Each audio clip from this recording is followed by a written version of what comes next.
સુરતના અમરોલી વિસ્તારમાં રહેતા અને સુરત મનપામાં નોકરી કરતા યુવાને વ્યાજખોરના ત્રાસથી કંટાળી આપઘાત કરી લેતા ચકચાર મચી જવા પામી છે। સુરત શહેરમાં વ્યાજખોર ત્રાસથી મનપાના કર્મચારીએ આપઘાત કર્યો છે। સુરતના અમરોલીમાં રહેતા 40 વર્ષીય વિનોદ જાવડે નામનો યુવાન સુરત મહાનગરપાલિકામાં ચોથા વર્ષના કર્મચારી તરીકે ફરજ બજાવતો હતો, જેણે ગળે ફાંસો ખાઈ આપઘાત કર્યો હતો। વિનોદ પર દેવું થઈ ગયું હતું અને વ્યાજખોર વારંવાર ફોન કરી તેને માનસિક ત્રાસ આપતા હોવાનો પરિવાર દ્વારા આક્ષેપ કરાયો હતો।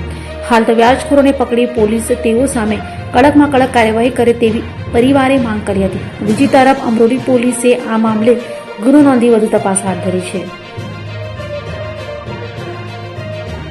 મારું નામ દીપકભાઈ કડરે। દીપકભાઈ શું શાના માટે આજ રોજ કાલ રોજ અમારા મિત્ર હતા વિનોદભાઈ જાવડે, જે એસએમસી માં સુરત મહાનગરપાલિકામાં ચોથા વર્ગના કર્મચારી હતા। તેમણે કાલે બપોરે 4-5 ના દરમિયાન ગળો ફાંસો ખાઈ આત્મહત્યા કરી છે।